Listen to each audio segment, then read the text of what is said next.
আমি যদি কোনদিন পথ ভুলে যাই, হাত ছানি দিয়ে কাছে নিও, মমতার বন্ধনে আমায় বেঁধে সব ভুল ক্ষমা করে দিও। আমি যদি কোনদিন পথ ভুলে যাই, হাত ছানি দিয়ে কাছে দিও, মমতার বন্ধনে আমায় বেঁধে সব ভুল ক্ষমা করে দিও।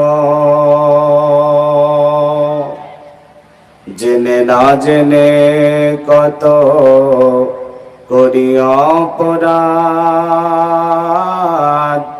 কখনো করো না তুমি বাদ প্রতিবাদ। জেনে না জেনে কত করি অপরাধ,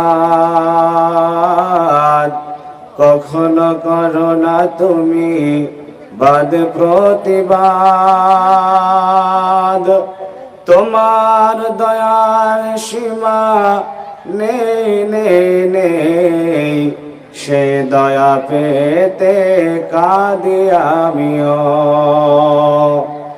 মমতার বন্ধনে আমায় বেঁধে সব ভুল ক্ষমা করে দিও। আমি যদি কোনদিন পথ ভুলে যাই, হাত ছানি দিয়ে কাছে নিও, মমতার বন্ধনে আমায় বেঁধে সব ভুল ক্ষমা করে দিও। ভুল ছাড়া জীবনে আর কে আছে, ভুল করে ফিরে আসি তোমার কাছে। ভুল ছাড়া জীবনে আর কে আছে, ভুল করে ফিরে আসি তোমার কাছে। তোমার দেওয়া সেই রহমের পথ, সেই পথে চলবার শক্তি দিও। আমি যদি কোনদিন পথ ভুলে যাই, হাত ছানি দিয়ে কাছে নিও, মমতার বন্ধনে আমায় বেঁধে সব ভুল ক্ষমা করে দিও।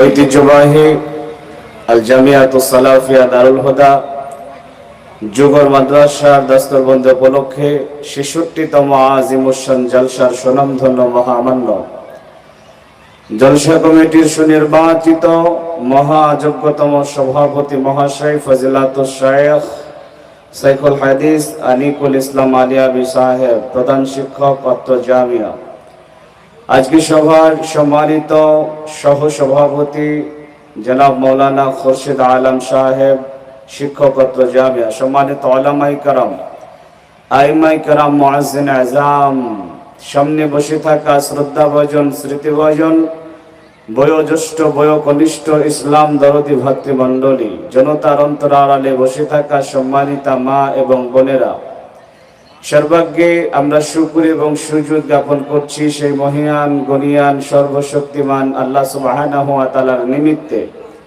যিনি অজয় অমর অক্ষয় অব্যয়, স্থলে জলে অনুতে পরমাণুতে খেচুরে ভুচুরে জিনার শক্তি বিরাজমান। সেই মহান রবকে সন্তুষ্ট করার জন্য সাজদা অবনীতভাবে শ্রদ্ধাজড়িত কণ্ঠে আবেগের সঙ্গে মহাব্বতের ভাষাতে সকলে মিলে বলুন আলহামদুলিল্লাহ।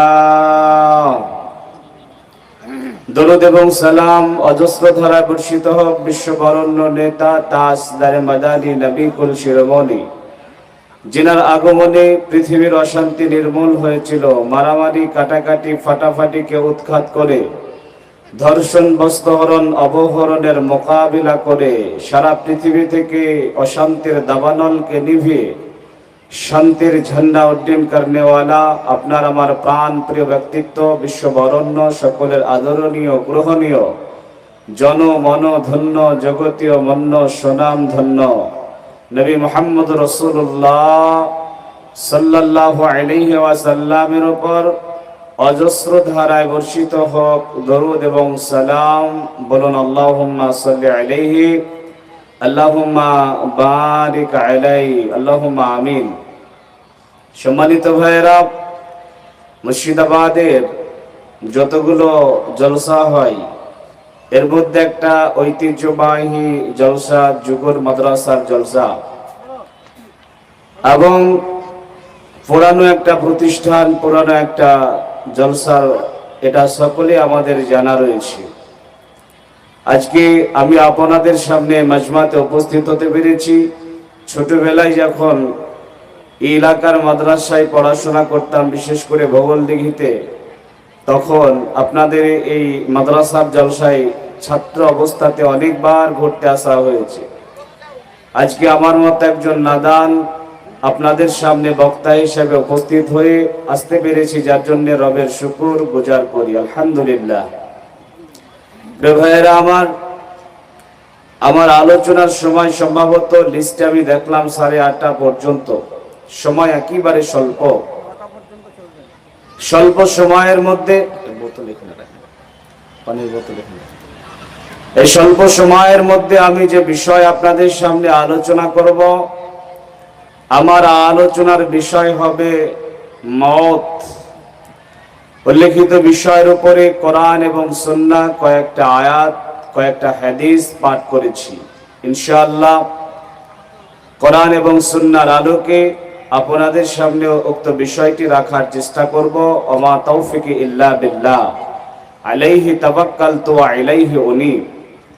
তবে আলোচনা শুরু করার আগে যে সমস্ত ভাইয়েরা দূরে দাঁড়িয়ে আছেন আর যারা রাস্তায় ঘোরাঘুরি করছেন, মেহেরবানি করে আপনারা এই কোরআনের মাজমাতে আসুন এবং সুন্দরভাবে বসে আলোচনা শ্রবণ করুন, এটা আপনাদের কাছে বিনীত অনুরোধ। রাসূলুল্লাহ সাল্লাল্লাহু আলাইহি ওয়াসাল্লাম বলেন, আতলুনা কিতাবাল্লাহি ওয়া সুন্নাতি রাসূল সাল্লাল্লাহু আলাইহি ওয়াসাল্লাম। যেখানে আল্লাহ এবং আল্লাহর রাসূলের কথা আলোচনা করা হয়, সে জায়গাতে আল্লাহর তরফ থেকে 4টা জিনিস হয়। তার 1 নাম্বার নাযালাত আলাইহিমুস সাকিনাহ, জায়গাটাকে আল্লাহ নিরাপদ করে দেন, বলেন না সুবহানাল্লাহ। নাম্বার 2 হাফাতহুমুল মালাইকা, সেখানে আল্লাহর অগণন ফেরেশতার আগমন ঘটে। নাম্বার 3 গাশিয়াতহুমুর রাহমা, আল্লাহর রহম দিয়ে আল্লাহ জায়গাকে সেফটি করে দেন। নাম্বার 4 যাকারাহুমুল্লাহ ফিমান ইনদাহ, যে বা যারা সেখানে বসে থাকে আল্লাহ সুবহানাহু ওয়া তাআলা তাদের কথা ফেরেশতাদের সামনে আলোচনা করেন, বলেন না আলহামদুলিল্লাহ। আজকে এই জলসাকে লক্ষ্য করে অনেক মানুষ যুগরে জমা হয়েছে, কিন্তু জলসার ময়দান পর্যন্ত আসতে পারবে না, ঘুরে ঘুরে বাড়ি চলে যাবে, এমন অনেক বাপের সন্তান রয়েছে। আপনারা যোগ্য পিতার সন্তান বিধায় আপনারা এখানে বসতে পেরেছেন। কোরআন এবং সুন্নাহর মাজমাতে যে কেউ বসতে পারে না, নসিব ভালো থাকা লাগে। কারণ এখানে বসলে আল্লাহ সুবহানাহু ওয়া তাআলা আপনাদের কথা আসমানের উপরে ফেরেশতাদের সামনে আলোচনা করেন। কি আলোচনা করেন? আল্লাহ বলেন, ও আমার ফেরেশতারা, দেখো আমার কিছু গোলাম, আমার কিছু বান্দা, তাদেরকে দেখো, তারা এক জায়গাতে বসে আমাকে নিয়ে আলোচনা করছে, বলো তো তারা কি কোনোদিনও আমাকে দেখেছে? তখন ফেরেশতারা বলেন, প্রভু তারা কোনোদিনও আপনাকে দেখেনি। আল্লাহ বলেন তারা যদি আমাকে দেখতো তাহলে কি করত? ফেরেশতারা বলেন বেশি বেশি শুকর করত, সাজদা করত, জিকির করত, তাসবিহ তাহলিল করত, আপনার বড়াই বর্ণনা করত। আল্লাহ বলেন তারা জান্নাতের আশা করছে, জাহান্নামের ভয় করছে, কাঁদছে। বলতো তারা কি কোনোদিন আমার জান্নাত জাহান্নাম দেখেছে? তখন ফেরেশতারা বলেন প্রভু তারা কোনোদিনও জান্নাত জাহান্নাম দেখেনি। আল্লাহ বলেন তারা আমাকে দেখলো না, জান্নাত জাহান্নাম দেখলো না, তারপরেও যদি তাদের এই অবস্থা হয় বলতো তাদেরকে আমি বিনিময় কি দেবো? তখন ফেরেশতারা বলেন রব ওইখানে যারা আছে আপনি তাদের মাফ করে দেন, তাদেরকে ক্ষমা করে দেন। আমার রব তখনই ঘোষণা করেন আমি তাদেরকে মাফ করে দিলাম। বলেন না আলহামদুলিল্লাহ। যার জন্য এটা কোরআনের মজমা, এখানে বসতে নসিব লাগে। যারা রাস্তা রাস্তা ঘুরছেন, যারা দোকানদারের সঙ্গে টাইম পাস করছেন, তাদেরকে বলবো মেহরবানি করে এই কোরআনের মজমাতে আসুন। যারা দূরে দাঁড়িয়ে আছেন তাদেরকে বলবো এই সুন্দর মজমাতে বসে আলোচনা শ্রবণ করুন। ভাইয়েরা আমার, আলোচনার বিষয় হচ্ছে মত। তবে আপনাদেরকে একটু বাংলাদেশের শ্রোতার মতো হতে হবে। এই বছরে আমি বাংলাদেশে প্রায় 65টা জলসা করেছি। ভারতের অনেক জলসা মিস করে দিয়েছি বাংলাদেশের জলসার জন্য। আবার এই যে আগামী 30 তারিখে বাংলাদেশে চলে যাব, কিছু প্রোগ্রাম রয়েছে। তো বাংলাদেশের শ্রোতার সামনে কথা বলে মজা লাগে, কারণ তারা বক্তার কিছু অ্যান্সার করে, কিছু জিজ্ঞাসা করলে তারা বলে, কথা বলে, হা হু করে। আপনারা তাদের মতো হয়ে আলোচনা শ্রবণ করবেন, কিছু জিজ্ঞাসা করলে অ্যান্সার দেবেন। বলেন ইনশাআল্লাহ। আলোচনার বিষয় হচ্ছে মত। মত কাকে বলে চলেন একটু বোঝার চেষ্টা করি। আপনাদের ধ্যান, মন, মস্তিষ্ক সবটাই আমার দিকে দিয়ে আপনারা শুনলে ইনশাআল্লাহ কিছু বুঝতে পারবেন, কিছু জানতে পারবেন, কিছু শিখতে পারবেন। ভাইয়েরা আমার, জীববিজ্ঞানের ভাষাতে জীবন আছে এমন জৈব পদার্থের অন্তিম সীমাকে বলা হয় মত।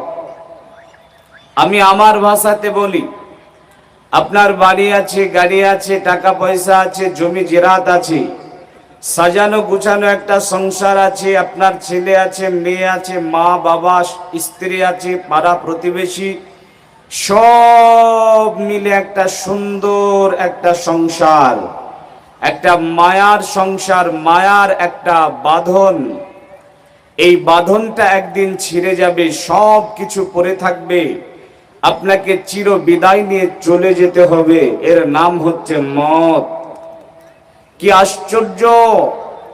যাদের ছাড়া সকাল চলতো না, বিকাল চলতো না, রাত চলতো না, দিন চলতো না, এক টেবিলে বসে খেতেন, এই সব কিছু আর হবে না, আপনি চির বিদায় নিয়ে চলে যাবেন। এর নাম মত। পৃথিবীতে মানুষের বিদায় হয় দুই রকমের। নাম্বার 1, স্বল্প সময়ের জন্য, 10 দিনের জন্য গেলেন কোন জায়গাতে, কলকাতা গেলেন, দিল্লি গেলেন, চেন্নাই গেলেন, বেঙ্গালুরু গেলেন, 10 দিনের জন্য বা 20 দিনের জন্য, এ একটা বিদায়। তবে এই বিদায়ে বাড়ির লোকজনের সঙ্গে যোগাযোগ হয়, কথা হয়, অডিও কল হয়, ভিডিও কল হয়। আপনি তাদের কাছে আসবেন ফিরে, এটা তারা আশা রাখে, এবং তারাও আশা রাখে যে আপনি আসবেন, আপনিও আশা রাখেন যে তাদের কাছে আপনি ফিরবেন। এটা একটা বিদায়। কিন্তু এমন একটা বিদায়, আপনার বাড়ি থেকে হাফ কিলোমিটার দূরে, 100 মিটার, 200 মিটার, 500 মিটার দূরে কবরস্থান, সেইখানে আপনাকে রেখে চলে আসবে। যাদের ছাড়া আপনি চলতে পারতেন না, আপনার অসুস্থতায় তারা কেঁদে মরত, তারা আর কোনোদিন আপনার কোনো খোঁজ খবর পাবে না, আপনিও তাদের কোনো খোঁজ খবর পাবেন না। এর নাম হচ্ছে মত। নবীর উম্মতের দল, আল্লাহর গোলামেরা, যুগরের ভাইয়েরা, মায়েরা, বোনেরা, শোনেন, পৃথিবীর মাটিতে যতই সম্পদশালী হয়ে যান না কেন, যতই অর্থশালী হয়ে যান না কেন, যতই ইবাদত গুজারি হয়ে যান না কেন, যতই শ্রেষ্ঠ হয়ে যান না কেন, মওত আপনাকে চিনে না, মওত আপনাকে গ্রেফতার করবেই। পৃথিবীর মাটিতে যত মানুষ এসেছিলেন, আছেন, আসবে, এর মধ্যে সর্বশ্রেষ্ঠ মহামানব মুহাম্মদ সাল্লাল্লাহু আলাইহি সাল্লাম। এতে কোনো সন্দেহ আছে মুসলমান?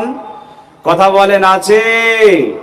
মুহাম্মদ সাল্লাল্লাহু আলাইহি সাল্লাম পৃথিবীর সর্বশ্রেষ্ঠ মহামানব। ইনার তুলনায় কেউ হয় না, হবে না, হতেও পারে না।